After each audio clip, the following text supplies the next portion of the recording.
I'm Anna. I'm Ben. We're AutoSave. Welcome to our Today we're back with My Hero Academia, Season 6, Episode 23. It's been a little bit. Last episode, we had an unfortunate mishap with our footage. We have taken extra steps to make sure that even if this camera doesn't work, we have one up there too. Not great quality, but it's something. Last time, we had Class 1A come to the aid of Midoriya. the intervention. Yeah, intervention's a great word, I think.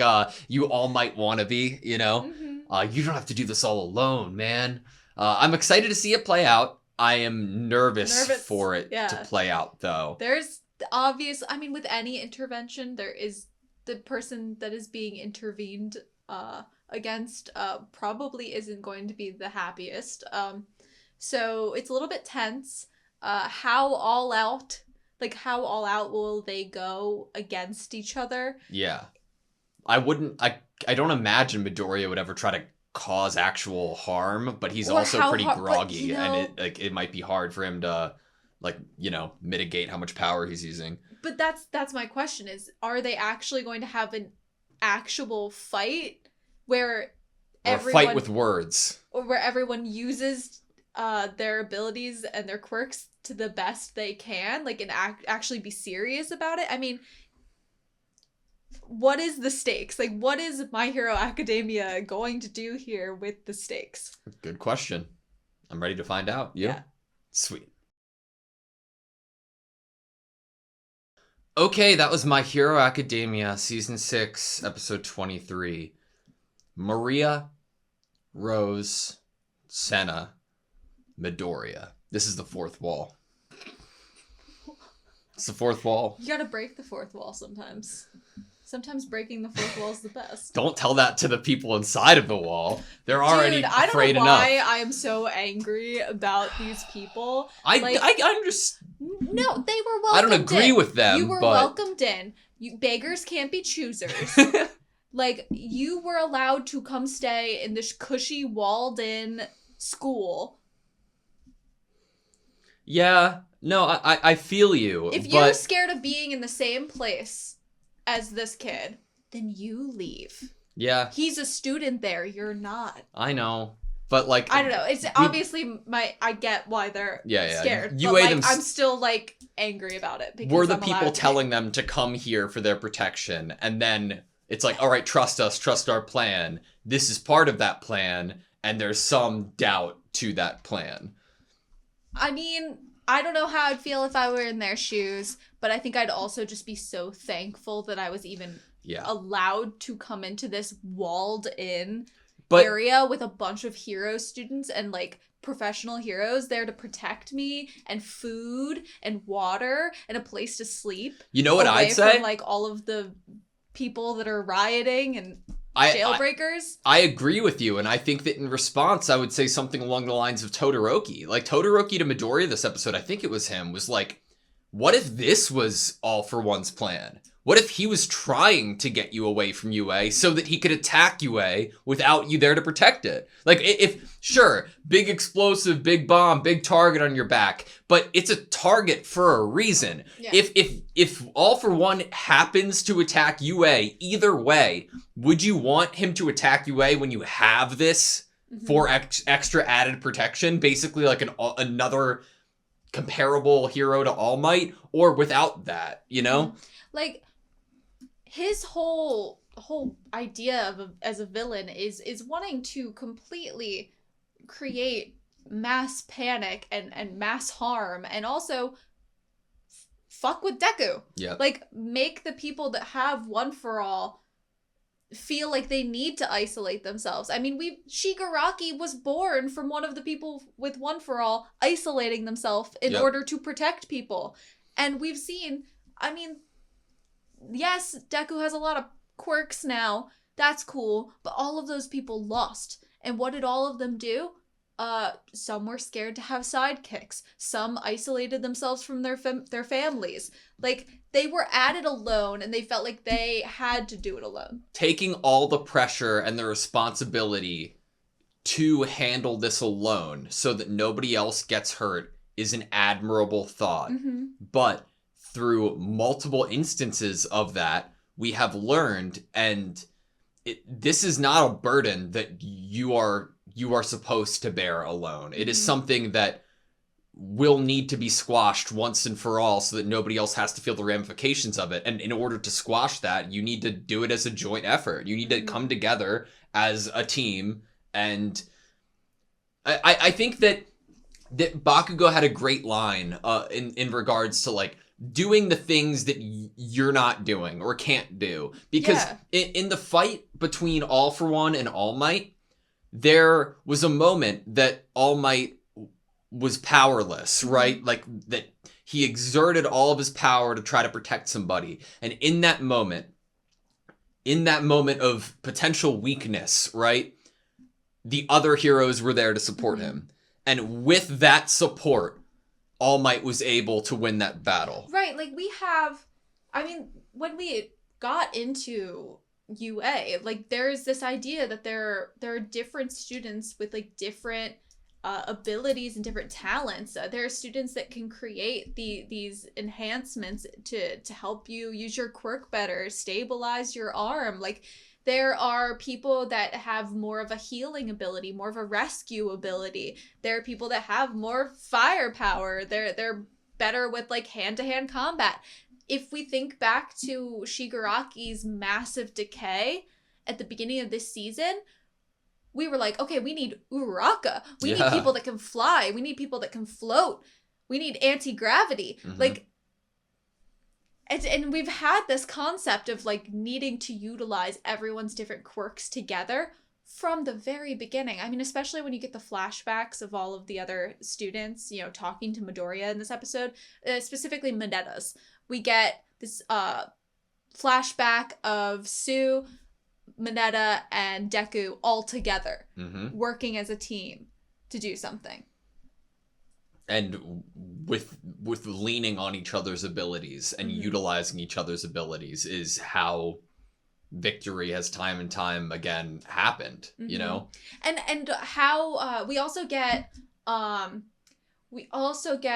this idea that because of Deku's observation and his care for his fellow students, they have all either both in their personal life or in the development of their quirk, they have grown. They have learned to use like Dark Shadow, using it in a different way than before. Yep. And that's what you get when you have more heads than just one. When you come together, you inspire each other, give each other ideas. Like, I mean, hell, like it's ironic in a sense because Deku realized that before this season started in the way that he utilized help like Sero of an Uraraka to try to help his abilities manifest and his control over them be refined and honed. And then what he can do with them. Yeah, I'm excited to see where it leads. I'm nervous too, but I don't really want to focus on the future here because this was one of the best episodes of the show. And not because of if you gave this episode to somebody who's never watched the series before, they'd be like, oh, it's the best thing I've ever seen. No, it's because it's the culmination of every single bit of storytelling this author, that this show has given us. This show is for the people that have been watching it since the first episode. This episode was... It was so important that everything I want to say ties back to Bakugo, so I'm having trouble. But no, it's okay. I mean, that's what literally just in big letters in my head has been Bakugo. So, like, one of my favorite moments was the fact that they concealed Ida so that it looked like Todoroki was helping Bakugo get to Midoriya. And then I think it was so necessary and so important that it was Ida to be the person to reach out and grab Midoriya's hand there. And even within that interaction and how much I appreciate it, it makes me think of Bakugo, because Bakugo still needed the character development that he had to go through in order to be just part of that machine that was getting Ida to Midoriya. Yeah, not the final person to be the one that knocks sense into Deku and gets him to come home. Like, Bakugo last season even probably would have been the one like that wanted the responsibility or wanted to be the one that caught up to Deku and got him to come back. 2 to 3 seasons ago. 2 to 3 seasons ago. Last season, I thought was like the perfect segue to this season because of Bakugo's like perfect victory, right? Him utilizing every member of the team that he had in the UA fighting against themselves in that mission, or the whatever you like to call it, game. The training. Yeah, the training exercise. And like he is such a great character. Like I can't decide who my favorite written character is in this show in regards to like the Endeavor Todoroki family, or Bakugo as just a singular isn't that person. just interesting that like you are putting a whole family together? Yeah. And then you're putting a singular person. So I think that singular person, if they can even be on the same level as the writing for multiple characters put together in a group, then Bakugo is best. Bakugo's best. It's everything that Midoriya has ever done and said up to this point has resulted in him having everything that he has ever said and done said back to him when he is needed it the most by the people that he's always said it to. Which feels very fulfilling and satisfying to the audience. When Bakugo, I'm going to rewatch it like 3 times. When Bakugo was having that speech to Midoriya, and throughout each thing he was saying, their different ages and costumes were changing with the progression of it. Part. I was like, oh. And then when it got to the real time, there was just like, wow, he looks grown up. Yeah. Like, Deku looks like he's been through shit, which he has, and he looks tired, and his hero costume looks like he's a villain at this point. But like Bakugo looked older. Yeah. He looked like he'd been through stuff too. Obviously not in the same way as like currently dirty and costume all ripped up. But there was almost like this like wise beyond your years kind of like there's been this major growth to the other students as well. I mean, they're all living in the same current landscape. Yeah. Like they're all a part of this situation, this terror. I'm going to rewatch this scene again and again, and then rewatch it in dub, and then rewatch it again in sub later. I haven't watched many montage videos, but I would watch a montage video of all of Baku Deku. Yeah. Kind of like. I don't want to like overdo it because like there's so many great lines, but there are a couple that I want to read. From Bakugo, everything you've done after inheriting One for All has been ideal. You've done nothing wrong. But right now, you're unsteady. There's a wall you can't overcome with just ideals. We'll take care of the things that you can't take care of. In order to surpass the ideal, we need to save you. The evacuees at UA and all the people in the city. Like it's like the expression of Midoriya says it all, right? Mm-hmm. It's almost like he's just the collapse that happens here. Like Bakugo catching him. These words from Bakugo are enough for him to let himself like he can't hold it up anymore. It's like there's it's not friendship, it's brothers, right? Mm-hmm. They have a really awesome specific dynamic and bond that is definitely one of the best in the show in terms of like how two characters interact and like treat. Honestly, it's probably one of the best I've seen. I can't at the moment think of anything that's comparable. Like that duo. I can think of people who eventually if I'd seen them having enough time could get to a place where I felt like they were such a dynamic duo and like relationship and interaction and so special. It's so specific too and so well fought and hard fought and so much time has passed and maybe it's because we've had 6 seasons. That's why this dynamic is so strong and so awesome and so ready to produce tears in your eyes and force the audience to feel like they want to cry.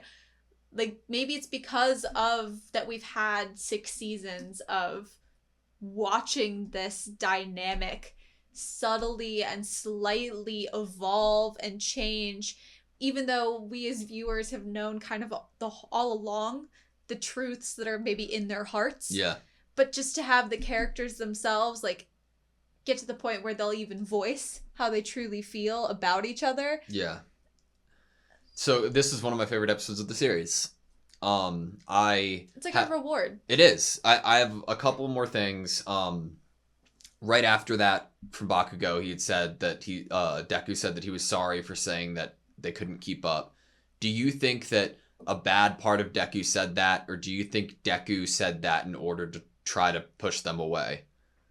Probably to push them away. There also might be, who knows, there could be a part of him that feels like, well, this is the ultimate power. This is the power that can rival All for One. So is it just factual at that point that no one can keep up? It did. This episode, more than anything, did a great job at showing how strong and far ahead Midoriya actually is in terms of power scaling. Like, sure, we got the line of like, do you want Best Genius to just come in and like take care of this? Because he could take care of anything. Oh, and you bring up that moment, and it's great because Endeavor's like, no, they need this. Yeah. And I'm like, what a great father figure. So great. He's aware that they need to like, this is an emotional moment for all of them. All of these students need this.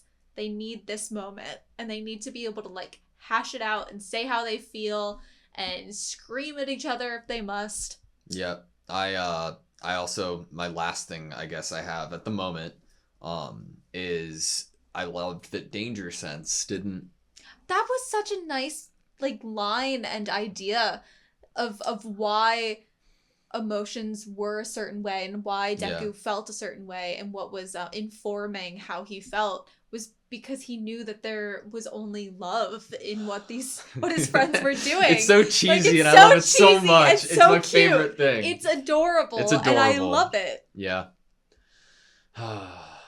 But I feel kind of weird now knowing that, I mean, the episode number alone makes me weirded out for how this season is going to wrap up. 23, usually 25 episodes. You know what? We're going to brawl with all of those evacuees. That's the finale. Just, yeah. Give a little tussle. I think that probably Bakugo or Araka, Principal Nezu, and perhaps even All might have something to say next episode.